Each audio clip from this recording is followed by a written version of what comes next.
That Sarah Murphy may be competing at some point in the Olympics because you tried skiing over the weekend.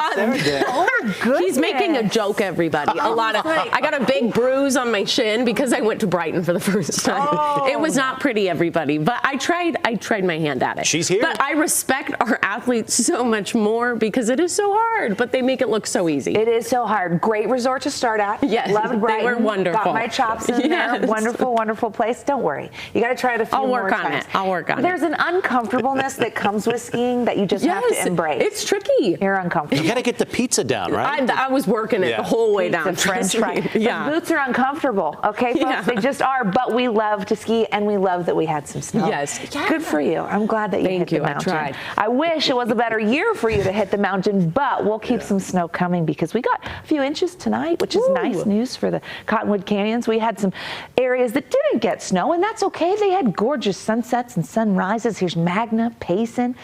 Gosh, these are all really good ones. Thank you, Scott, Cade. Got some web submissions on abc4.com, just reminding us that even without snow, you can enjoy it. Speaking of snow, I wanted to introduce the favorite pet of ABC4. This is Otis, but when it snows, we call him Snotus.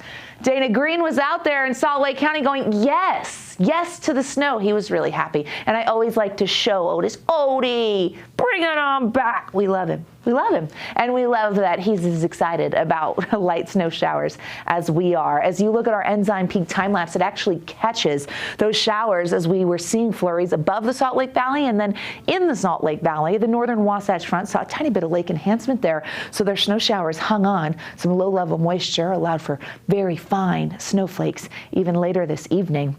Speaking of Syracuse, this is what it looked like when it started. Now that is a winter scene that we can embrace. Thank you, Trevor. And you can just look out there and go, January. This is January, and we haven't seen this for a while. And this was a very, very weak storm.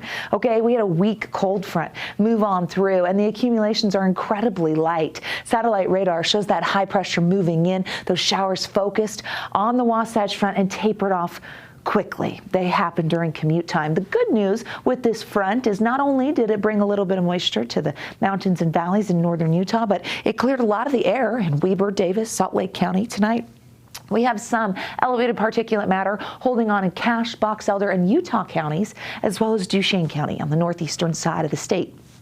Clean air in other portions of Utah, and that includes the south. Air quality into tomorrow is forecast to be green, which we love. Let's breathe a little easier. That would be second time this week that we've got clean air. But I will say the inversion has a good chance of redeveloping as we get through the remainder of the work week and into next week. Clean air in the south, and that is because of the high pressure. Some clouds sneaking through southern Utah. Love that Ivan's time lapse coming from the Black Desert Sky Cam. A beautiful day in southern Utah with temperatures topping out at 60 degrees. We made it to 60 in St. George. Look at this number in Salt Lake. That cloud cover capped our daytime heating. 40 is average, and that's where we were today.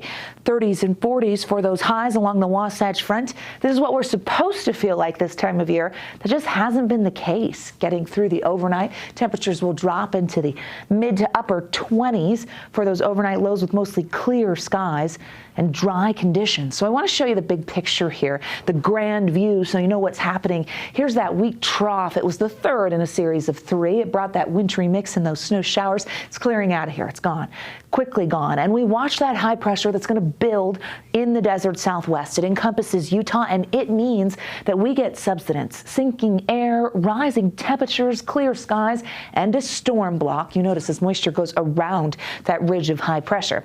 We stay that way through Friday and into the weekend, but there's a little bit of hope here. We could see another system graze northern Utah Monday and into Tuesday. A similar setup to what we saw today. It could bring some precipitation. It's still several days away, but we would like if it flattened the ridge a little bit and brought some moisture. Maybe hinting at a pattern change. I don't know, because look at that high right behind it, getting ready to move in and dry us out yet again.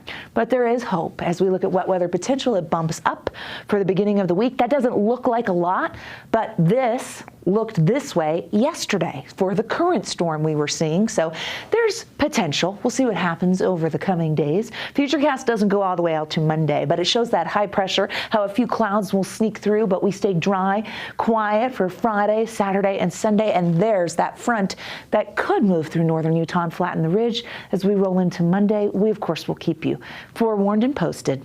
40s for tomorrow, slightly above average, a mix of sun and clouds. In northern Utah, clearer skies in central and southern Utah with those 40s and 50s. Here's a look at the next 7 days. How about 60s to close out January in southern Utah? Mid to upper 60s by the end of the weekend. It is going to be a quiet 7-day in St. George. As we look at the Wasatch Front, you see 40s turning to 50s. Groundhog Day, I threw that on there. Here's the thing, guys. I'm not a fan of rodents, and I'm going to tell you, you shouldn't listen to them, but it will feel like Groundhog Day because that forecast is a lot of the same for the next 7 days. That's one of my new favorite things you've said is don't listen to the rodents on that.